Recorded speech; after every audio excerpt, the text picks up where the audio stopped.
The Ottoman Empire began in 1300 in a land just to the south of Constantinople. They expanded to the north, south, east, and west, controlling land in North and East Africa, all of Turkey, some of today's Iraq, and all of Greece by 1683. Initially, the Ottomans were leaders of Turkish warriors for Islam, but once the Seljuk Turks fell to the Mongols in 1243, it opened the way for Ottomans to seize power in their own right. This led to an all-out conquering of the surrounding areas. Under sultans such as Mehmed II the Conqueror, the Ottomans took the Balkan Peninsula, including the great capital of Constantinople. The mass conquerings were also thanks in part to the imperial armies of infantry divisions called Janissaries. They also developed a powerful navy of Ottoman galleys, which allowed for the conquering of the islands. As the years progressed, the Janissaries were able to use their military power to influence the political aspects of the empire. The overall leader of the empire was a sultan, who ruled as an absolute monarch even though he had to deal with the Janissaries. Religious scholars and legal experts retained the administrative function of the era of the Arab caliphs.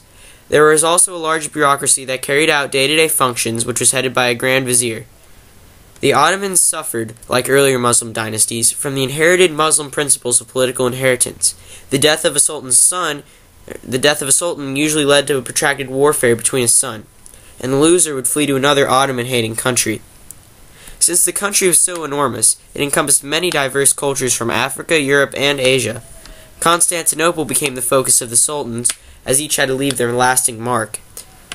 Most other cities belonged to merchants and artisan classes, which formed into guilds who controlled the financial aspects of the city, took care of needy members, and were even involved in religious events.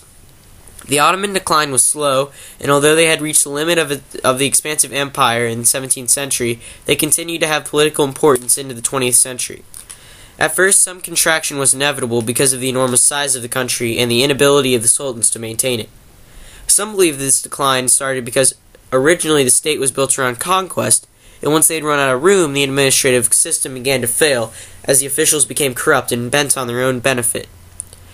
The central government also had a hard time controlling the local governments, which attained power and started imposing strict and sometimes unfair taxes and labor laws on the peasantry.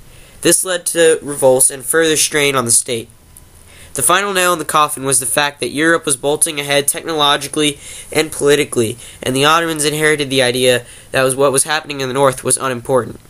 As the Ottomans reached its decline in 1922, it was replaced by the Turkish Republic and various successor states in southeastern Europe.